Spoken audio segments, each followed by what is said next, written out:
Welcome to Mechanicsburg Mystery Presents A Conversation with Kemper Donovan. Kemper is a writer and a podcaster with a strong affection and interest in the works of Agatha Christie. He is the host of the popular podcast, All About Agatha, which he started with his friend Catherine Brobeck. He continued the show after her death at the end of 2021 and is still running today. And he also dedicated his first Ghostwriter novel to her. Kemper made his debut with The Decent Proposal, which his publisher described as Jane Austen in Los Angeles. And I mention this because I know a lot of our mystery readers are also interested in romance and rom-coms. And this has a very high-profile description. An anonymous benefactor challenges a struggling Hollywood producer and an ambitious lawyer to spend chastely 2 hours a week together for a year in return for a large cash prize. And of course, the book is the story of their getting together and what happens afterwards. After that, Kemper turned to mysteries and has published 2 books in the Ghostwriter series. And I just knocked over a bunch of discs. The Busybody, released last year, our unnamed ghostwriter agrees to write the memoir of Dorothy Gibson, a losing presidential candidate who is a combination of Hillary Clinton and Maine Senator Margaret Chase Smith. While staying at Gibson's home in the Maine woods, they encounter a neighbor who is later found dead. And this inspires Gibson to play the Poirot role, which means the ghostwriter has to follow along as a reluctant Captain Hastings.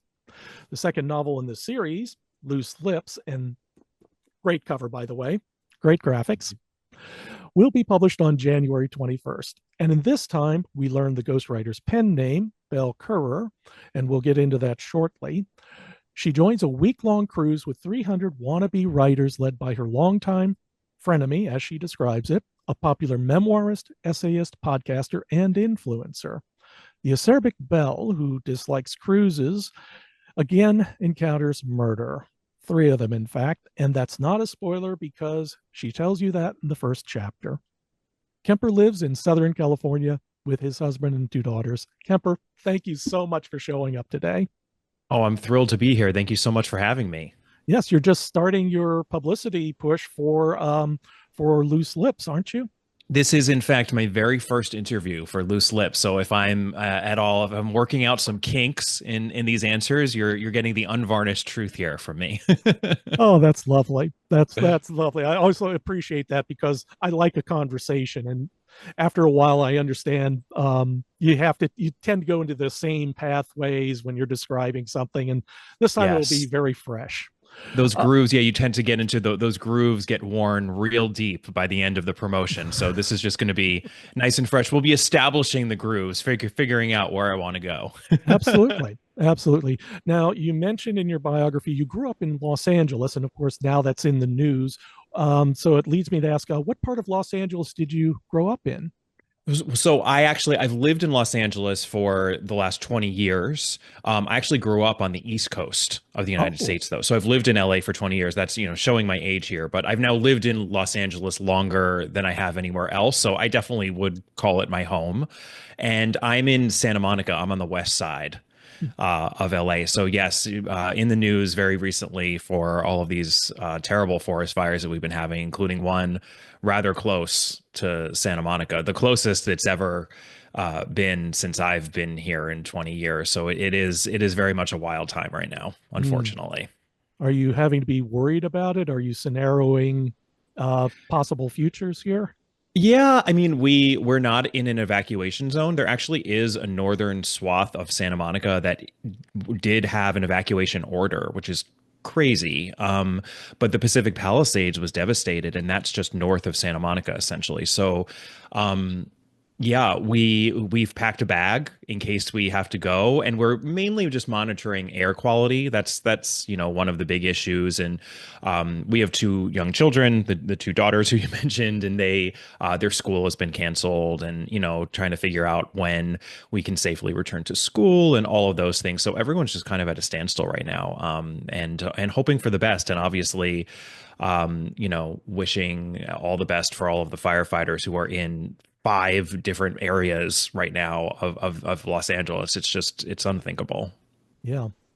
I'm very, very sympathetic to that. Over time, we've had hurricanes come through and storms, but this is This is another level of catastrophe and potential catastrophe. And our thoughts are with everybody out in Los Angeles as well. It doesn't matter who they are, they're going through tough times. Yeah, And thank you. I appreciate that. yeah. Um, I understand now, according to your bio again, you started writing when you were 30. How did you come to do that? Why did you turn into a writer then? Yeah, I love this question because when I was older and struggling to become a writer in my late 20s, I would always listen to podcasts or radio interviews or what have you of other writers who would often get that question of when did you know that you wanted to be a writer, or at what point did you become a writer? And almost invariably they'd say, "Oh, since consciousness, right? Like I was writing in the crib or writing in the womb." And I mean, I'm sure that's true. I mean, I think that a lot of writers really were passionate about writing from a very young age, if not when they were children, at least when they were, teenagers or coming into their own in college or in their early 20s.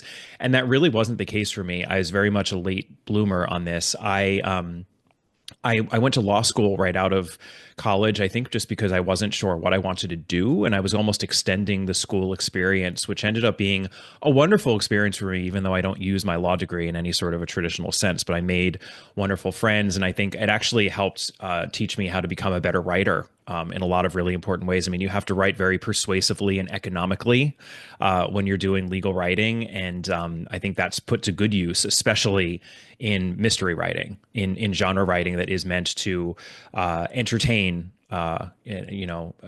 For first and foremost, even though I think there are many other things that mystery writing can do, just like any other genre of writing. So that was helpful, but it really just took me a while, I think, to figure out what I wanted to do. After law school, I worked in Hollywood as a manager for screenwriters, and that was somewhat creatively engaging. But after a couple of years, I realized it wasn't quite engaging enough, and that's when I started writing on the side. And I think because I had such a sense of what how difficult the path is to for a screenplay to get made. I knew how the sausage was made when it came to the screenwriting world. I did not want to write a screenplay.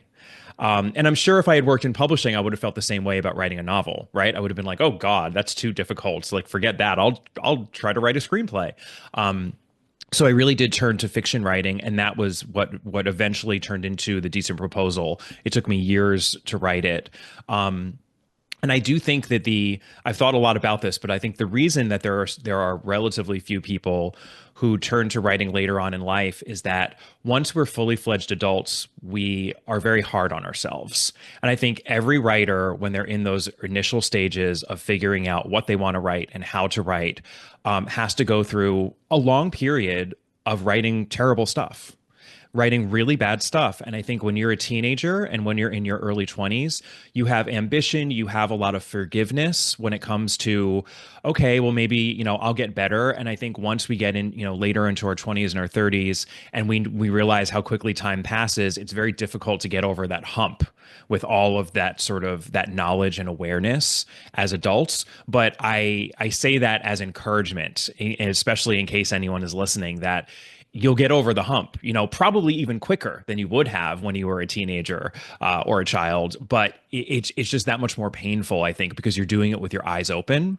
And I think a lot of people give up or lose heart that much more quickly. And don't is basically my my message to you, because I think you will get over it just like other people do earlier on. And there's a lot of years ahead if you're figuring that out, even in your 20s or 30s. There are plenty of people who had late starts to their careers. I was just actually myself doing a podcast episode on PD James. PD James, published her first novel. I believe she was in her mid 40s, lived to a ripe old age of like 95, and was publishing right up until almost the very end. So there are just so many different ways that it can happen. And I think sometimes people get stuck in the earlier model because that's the one that tends to be celebrated because we all, there's this adulation of youth and whatnot. But yeah, I'm happy that it ended up being a little bit different for me. Yeah. And we've had different paths because I started younger and my wife, Teresa, didn't really start writing until like about 2007, 2008, because the kids are grown and she actually Yep. got a secondhand laptop.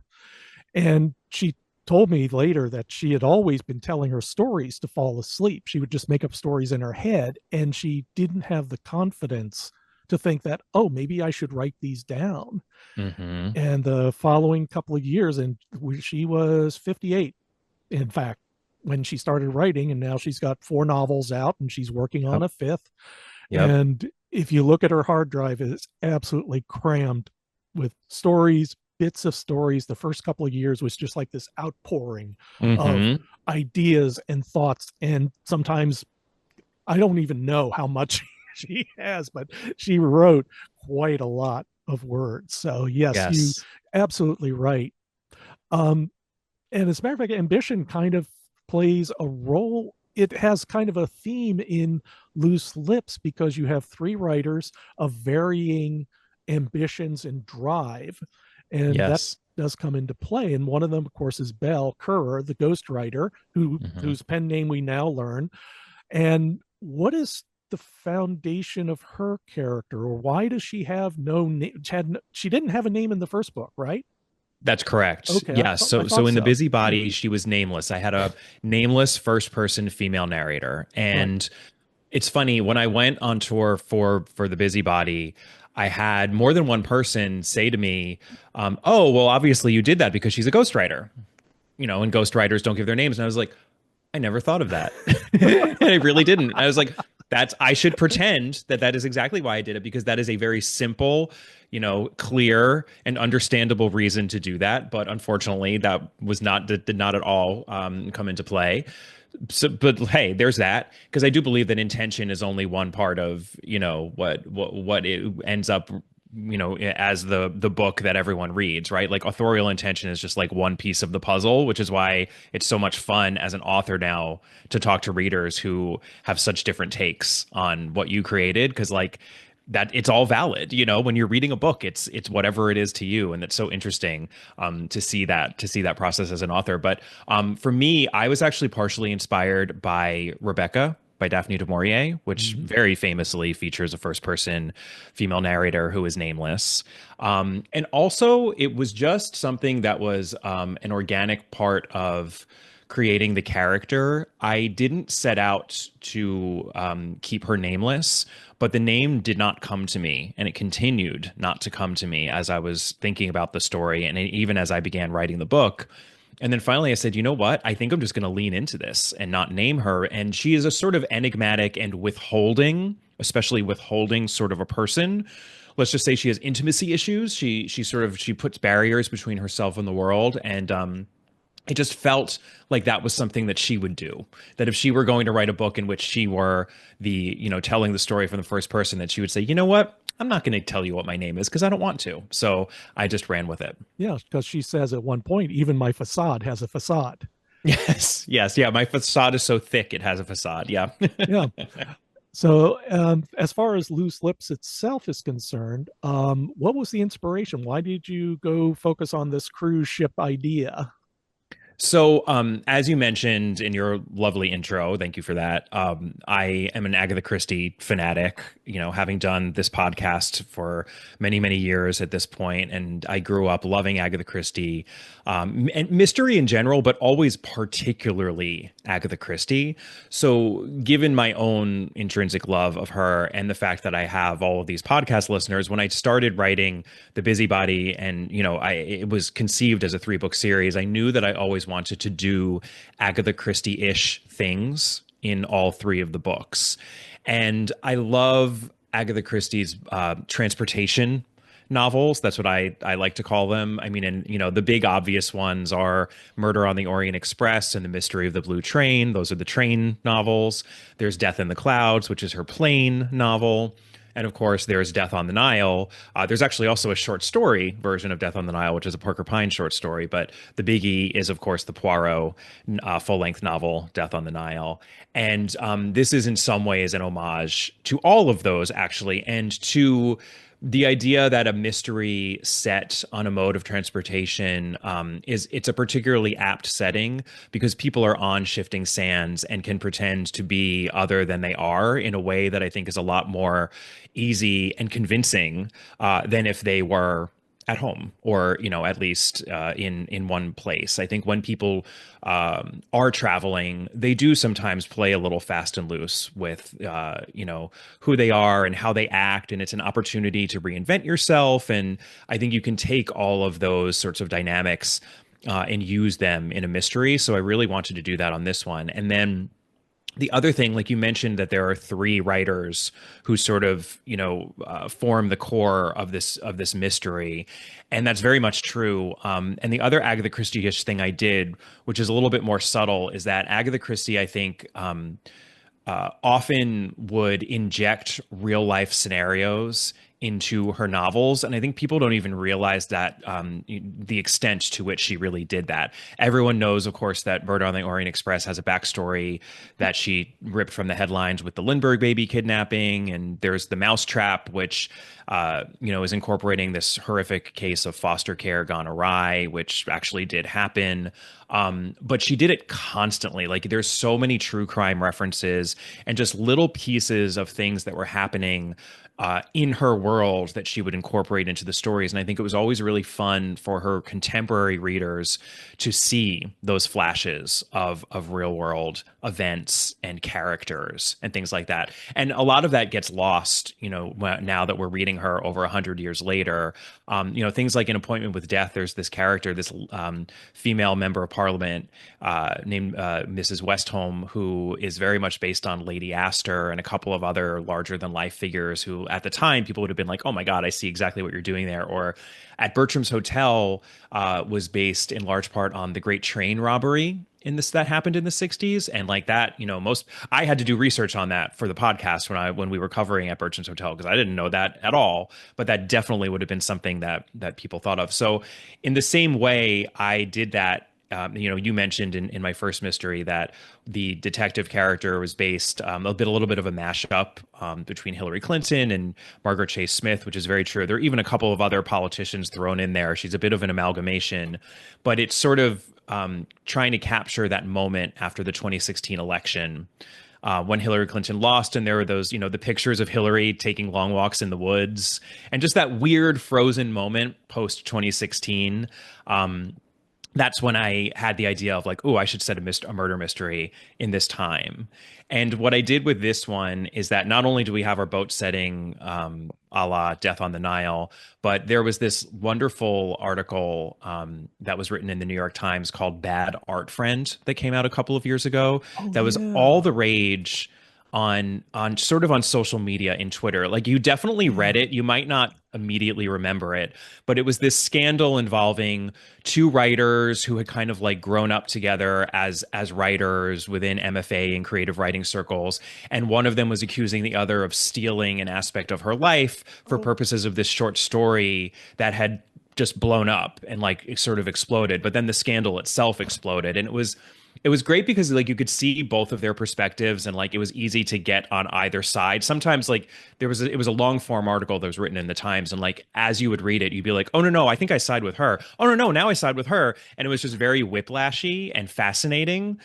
So I used that, as I think a lot of people will recognize that in terms of the dynamics that I have among the Peyton Garrett and Flora Fortescue, who are the two writers in addition to my ghostwriter, and she knows them from long ago, so she's able to kind of insert herself and explain those dynamics very easily within the narrative. So yeah, that, believe it or not, that is sort of an I consider that an Agatha Christie Easter egg, me layering in real world events and using them for my mysteries. well, another thing you share with Christie, God, there's actually a couple. I don't want to blow two of my questions at once, uh, bec- because there's one question concerning, as you're talking about the tropes that you're using. Some of them I can't say because as soon as I say it, it gives the game away. But you have, of course, what I call, and I'm writing this book on tropes in Agatha Christie, so this is why I'm doing this way. The one I call the Poirot, which is the obvious one, where he stands up at the end and says, "This is what we're doing," and of Hmm. course, everybody uses that now. But I like the way you used it because it came right out of left field, totally unexpected, which is really hard to do. The day new we can I mean no I appreciate that you don't want to spoil anything big, and let's definitely try to do that. It's always so tricky. I mean, I feel you because I've been in your shoes interviewing lots of mystery authors. I'm like, God, I really want to substantively talk about this book, but we can't really spoil it. But yes, there's a denouement twist, right? Yeah, Like there's a twist to the denouement that it's not at all as it seems to be. And yes, I loved that because I think that's just such a it's such a classic part of the puzzle mystery that Agatha Christie herself created, right? yeah, Starting with Mysterious Affair at Styles. That was her editorial note, right? When they said, let's take this out of the courtroom and put it in the drawing room because her editor didn't think that she had convincingly portrayed a courtroom scene, and then the rest was history, right? Because she didn't do it every time, though. I do get annoyed sometimes when people think that every Agatha Christie ends in a huge denouement where all of the characters are assembled. Death on the Nile, for instance, actually is one where it's just a couple of people who are in the room when it finally happens. There is no big Peter Ustinov-ish denouement as we have in the movie. So yeah. she played fast and loose with those rules, and I think she used them when they made sense, but it's become such a classic part. So yes, I loved being able to play around with that. Yep. And there's a couple I could mention because in a way they could be red herrings or they didn't play out as well, which is the hidden couple, which Hmm. all she used quite a bit, and also nobody notices a servant. And I Hmm. think for someone who has been around servants and seen how people interact, because we're not used to it. I don't have a valet. I Right. don't, so I don't have to. I don't have to. Unfortunately. Unfortunately, yeah, I'd be much better dressed. But I do like that you used that. Um, and there was something else. Oh, that, as a matter of fact, you were talking about at Bertram's Hotel. We picked up a book at the Agatha Christie Festival, Queens of the Underworld, and Hmm. learned that there is a character that we think she based Bess Armstrong on, Noreen Harbord, who Uh-huh. was a contemporary of Christie. She was an aristocrat.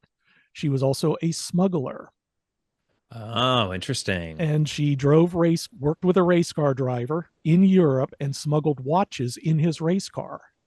Wow. And again, there's just like, oh, there's another layer that she borrowed from, because you're right about the great Yeah. bank robbery as well. Yep. That's really on the surface. And I keep finding some of these hidden connections. Some people have brought them up in other books, and so I'm Yep. not claiming any brilliance in this, but I'm really looking forward to writing that. Um, I think they were everywhere. I think you just keep on digging in those books and you keep on finding them. And I love highlighting those, and I'm so glad that you do. And I love the work that you do on the annotated editions of Christie. Because I think she has this reputation for being divorced from reality, right? For her books being set in this fantasy land that has nothing to do with the world in which she lived. And it just couldn't be further from the truth. I mean, when you read those texts, you're like, this is a person who was so engaged, right? I mean, she clearly read the newspaper, several newspapers every day, and she just had a active, a febrile mind. And that she just, I don't even think she was doing it consciously. I think she was just like, oh, right, and then that reminds me of that person, and blah, blah, blah. That's the speed at which her brain worked. But it's like she captured you're capturing these little moments of 1936 and 1952 and 1964 with each novel. You just have to dig for them now because we're not living in those times, and it's such an interesting the research. When people do research into Christie, I think it's so rewarding, and I love that more and more people, almost like as each day goes by, are figuring that out and doing research. But I count you as, I mean, you've been doing it for a while, so I'm glad to hear that you're continuing oh, on I've and on with that. Oh, absolutely. Now, the other thing, and we're getting into your book now, that you also share with Christie, is just how up to date your characters are. And I've Hmm. read a number of mysteries, but this is the first time I'm seeing someone who is a successful writer who's also, this is a character that wouldn't exist 5 years ago, because she's a social media Right. guru. She is an actual influencer Yep. and a podcaster, and there's even a mention of cryptocurrency.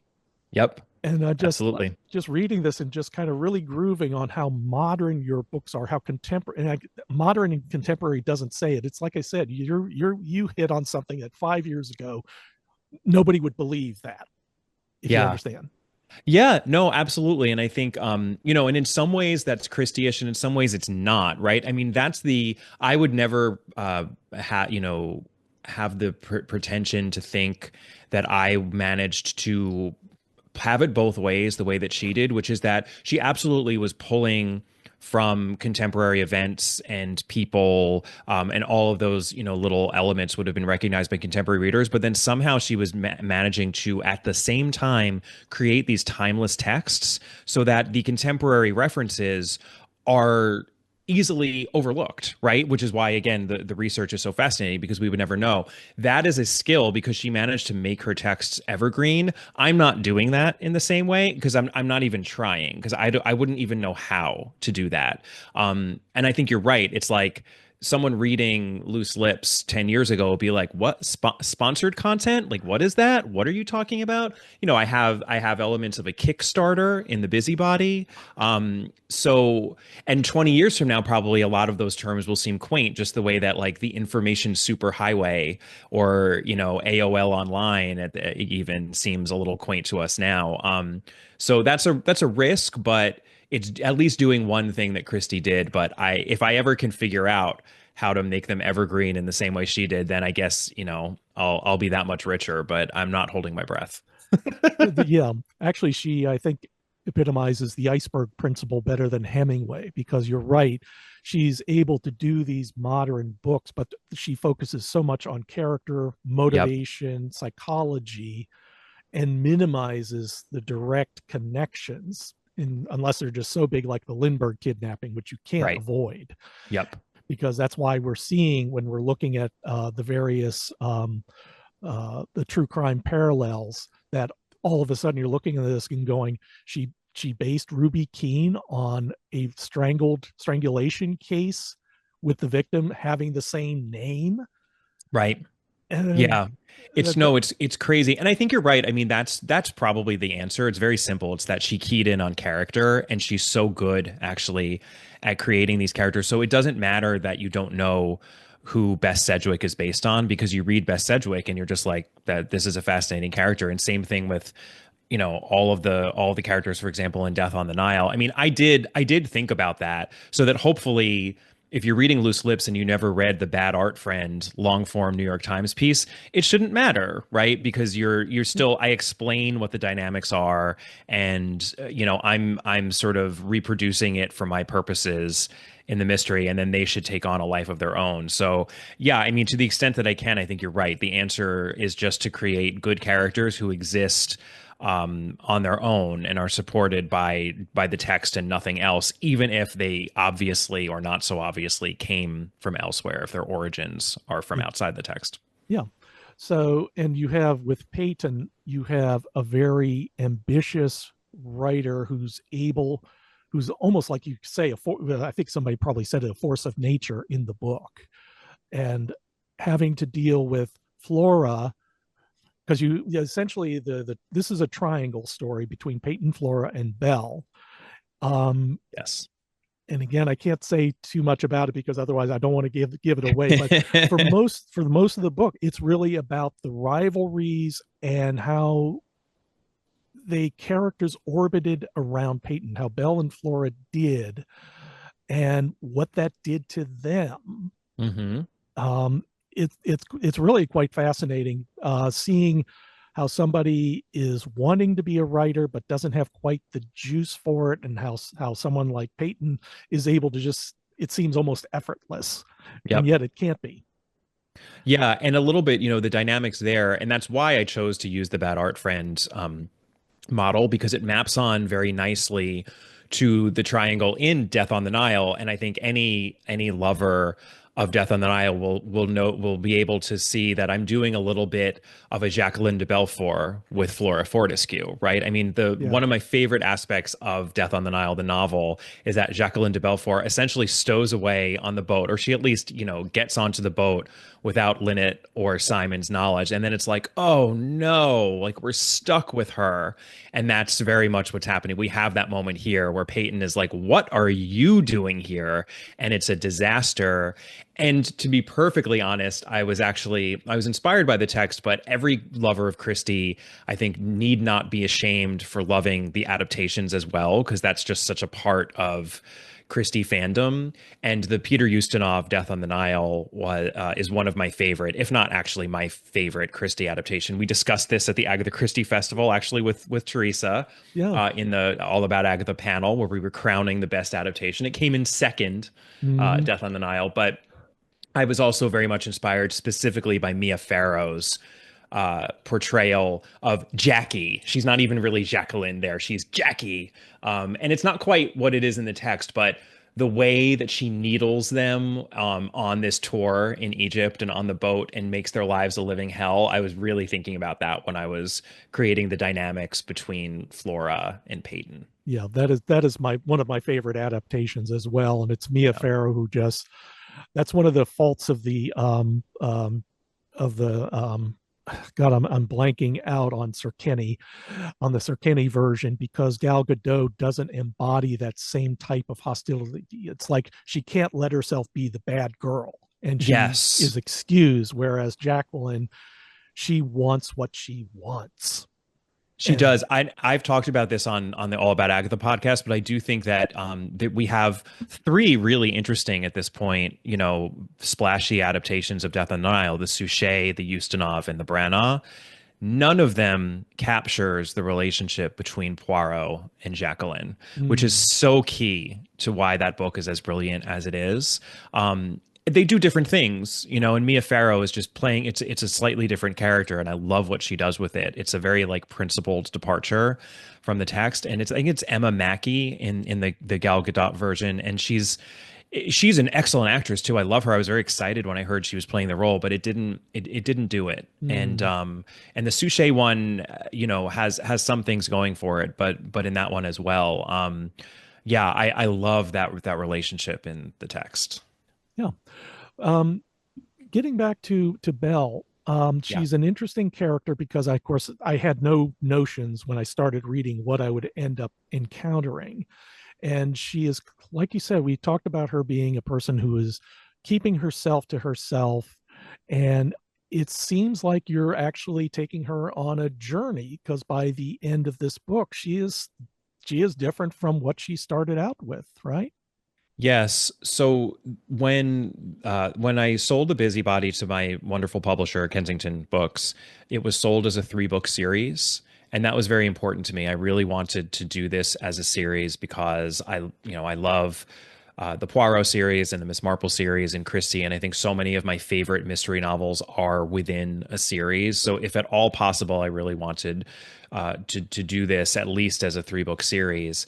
And knowing that, I then layered in a kind of progression, a serial progression in terms of the character and her. I think of it as a character mystery. It's not a puzzle mystery. There's no murder. There's nothing. She even says this at the beginning, toward the beginning of The Busybody. It's not like there's something deep, dark, and horrible that she's done necessarily that's beyond the pale, but she has some stuff in her past, like we all do, or many of us do, that has contributed to her being the way that she is. And I mentioned she's withholding, she's closed off. I think she has a hard time kind of joining groups of people, or even one other person, and kind of forming those intimate bonds. Yeah. And and there's a progression in terms of her figuring that out, and the reader understanding why that's the case, and perhaps how she can move on from that and grow a little bit. I don't want to make too much of it, because I think that's something else that Agatha Christie did so well, which is there is a progression in her books. I mean, it's very small. It's much more, I'd say, actually, in Miss Marple. Miss Marple actually does age, especially in the later Miss Marples. There's a real story of her body failing her. And there's some very poignant moments, I think, that if you've read the canon in order, where you really feel Miss Marple, coming toward the end of her life. And I think it's very interesting to read them in chronologically. And same thing to a certain extent with Poirot, but he's, much more, I think, of a almost supernatural presence. but she clearly did some serial storytelling, but never at the expense of a reader being able to just pick up any old book within the oeuvre and enjoy it. And I also wanted to do that. So it is not necessary to have read The Busybody to read Loose Lips, and the same will go for the third book, which I am currently writing, Fast and Furious. Okay. Is that how's the progress on that coming? Not as fast the last couple of days with these fires, that's for sure. But Oh God, I can't laugh at that. it's going well. I mean, the good thing about being on track with the publisher is they you have to be so far in advance of things. So as I'm heading into the promotion for this book, and by the time the book comes out, toward the end of this month in the U.S., I'll be done with the third book. So it's nice to feel like you have that under your belt and in your head, even just to be able to think about as you're telling people about the second book. So Mhm. And how did now? And I guess the thing I want to bring out as well with you, Kemper, is that with Agatha Christie, unless you've listened to your podcast, you have read. I mean, you've read the Ovier intensively, mhm. um, and Let's just have call out, by the way, that she's right there. This is where I write. yep, So I seriously do have, that's the famous Agatha Christie thing where she has the tower of books on either side and she's like looking at them. So yeah, I'm a true fan.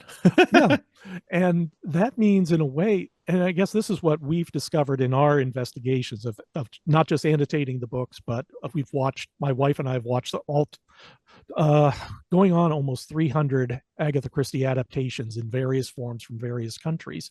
Wow. And this is where you get the idea as you have of what kind of tropes you use. Are there any other influences that you've been able to learn from her about your writing, certainly about the plotting?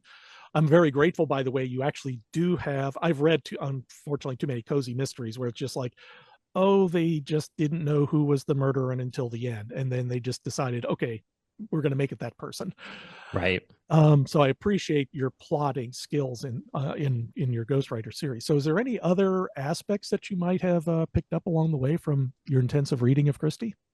Absolutely. I mean, when I started to write the the first book in this Ghostwriter series, The Busybody, I was actually very worried, and I think this is what took me so long to start writing a mystery. Because you mentioned my first book was A Decent Proposal, which is much more romantic. It has an element of suspense, as you can tell from that concept, that establishing concept that you read out, because there's a big question that has to be answered. So I almost feel like my subconscious wanted me to write a mystery, but I wouldn't allow myself to, just starting out. And then I had to do the podcast for a couple of years before I worked up the courage to write a mystery of my own. I think probably because I was just worried about failure, or I don't know. It took a while. And at that point, I was so steeped in Christie that I was worried I was going to fall into the trap of trying to imitate her, which would be a disaster. I think you mentioned Hemingway. Hemingway, I forget what the quote is, but he has a great quote about when writers try to imitate other writers' voices, and how it's immediately just a non-starter, because that's not what writing is. Like, you have to develop your own voice. You have to be telling a story yourself. Otherwise, there's no point.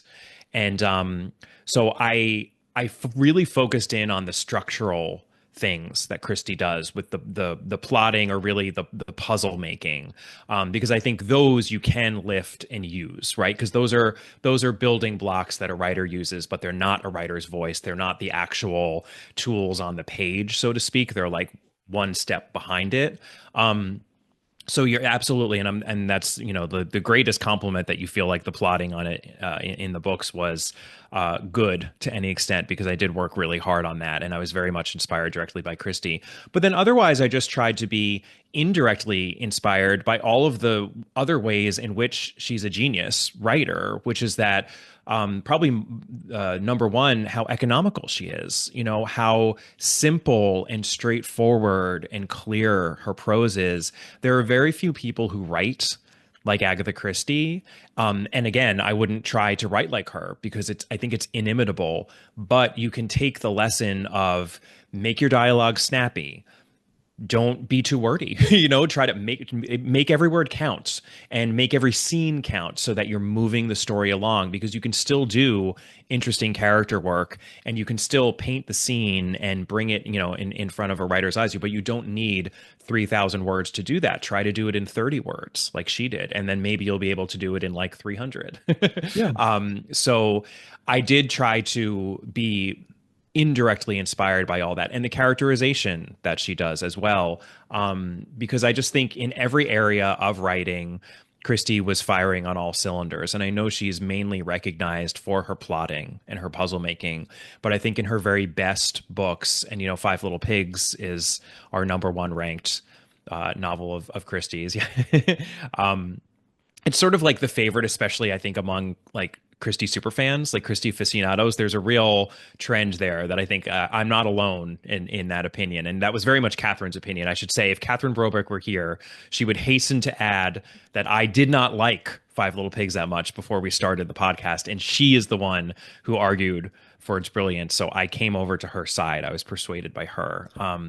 But yeah, she, in those books, her characterization is as brilliant as her puzzle writing. So I've obviously was influenced by other writers. I mean, I grew up reading Victorian literature. I was like, Wilkie Collins, not surprisingly, was a huge influence, but also Dickens, Bronte, Jane Austen is not Victorian, but I also love Jane Austen. All of the usual suspects that, a sort of Anglophile, nerdy English lit lover would like. So I think all of those things seep in. And the great thing about Christie is that she was a fan of all those books as well. And when you read the text, those references are fly fast and furious to Dickens and Thackeray. And I was reminded recently by another Christie scholar that she even has a George Eliot reference in there. I mean, she's clearly was a very well-read person who loved literature, and I think infused her books with that love. Yeah. And as a child, she had access to her parents' library, which was just full of, like you say, Dickens and Thackeray and Eliot, complete run of the Gentleman's Magazine, literature from the 1850s and 60s. And if you read The Mysterious Affair at Styles, you can see she inhabited a lot of those, she used a lot of those terms, scraping acquaintance and things like that, that she pruned in her later books. Yeah. And yeah. I'll also add that I don't get the impression you're trying to ape Christie in the book. That's have your characters, they go off on tangents, they go off on, they have their own fixations on various issues. One of the characters has a discussion about wastewater in the ocean from cruise ships. Yeah. So, and that's fine. That's, not every story has to be a Hemingway minimalist. You just make sure every word counts, because then that deprives us of the fun of the characters being characters. Yes. Yes. And that's, I think, and that's the key. It's make every word count doesn't mean write like Hemingway necessarily. Make every word count is like, okay, if I'm going to have a diatribe on wastewater and sort of like environmental issues, like have that be that has to be an important aspect of that, who that character is and how they function in the story, et cetera, et cetera. But yeah, if they're the kind of person who would go on at great length and monologue about that, great, include the monologue, and I think, as long as you can defend it, absolutely, put it in there.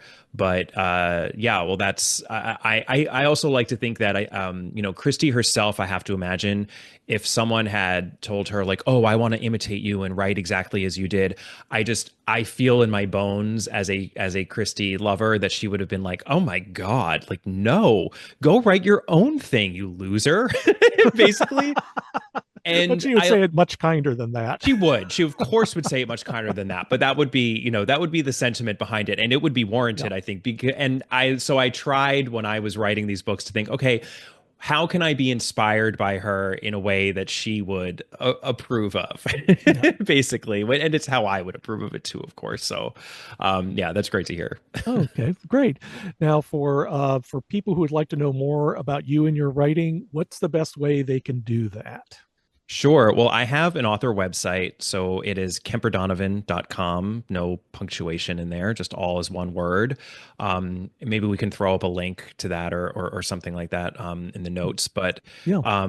I have upcoming tour dates as well. I'm going to be in Southern California and also at some great mystery specific bookstores in Scottsdale at the Poisoned Pen and Murder by the Book in Houston, in Texas. And then I'll be over on the East Coast and hopefully, fingers crossed, in the southern portion of the United States, like Virginia, Maryland, DC-ish area, and also then the Midwest as well. And I was able to do some of that touring for the Busybody. And I'll just shout out again my publisher, Kensington Books, who are a publisher of lots of mystery, lots of romance, and have done such a great job with those covers, as you mentioned. I mean, I love the continuity there on the covers. I think they're very eye-catching, and they have done a great job of getting me out there. And I really love meeting people in person, if at all possible. So I would just shout that out. And then you can also find the All About Agatha podcast wherever you listen to podcasts. Just search for Agatha Christie, and it should come up. And I'm also on all of the usual social media channels, but I'm on Facebook at Kemper Donovan Books, and Twitter, which I still insist on calling Twitter, at All About the Dame, and on Instagram at All About Agatha. All right. And thank you very much, Kemper, for being with us today. And like I said, Loose Lips, it'll be available at Mechanicsburg Mystery Bookshop or at all bookstores that whatever shape or kind in your area. So Thank you so much for having me. This was an absolute pleasure. And forgive me if I was monologuing with a lot of my answers. But again, I'm just getting it all out there. This has been very instructive for me. Well, that's why we're here. We're here to listen to you, not listen to me. So that's exactly what we wanted. So thank you very much, Kemper. And thank you, our podcast listeners, our YouTube listeners. We appreciate your attendance, and we hope that your favorite book is the book you're reading right now. Bye-bye. Bye.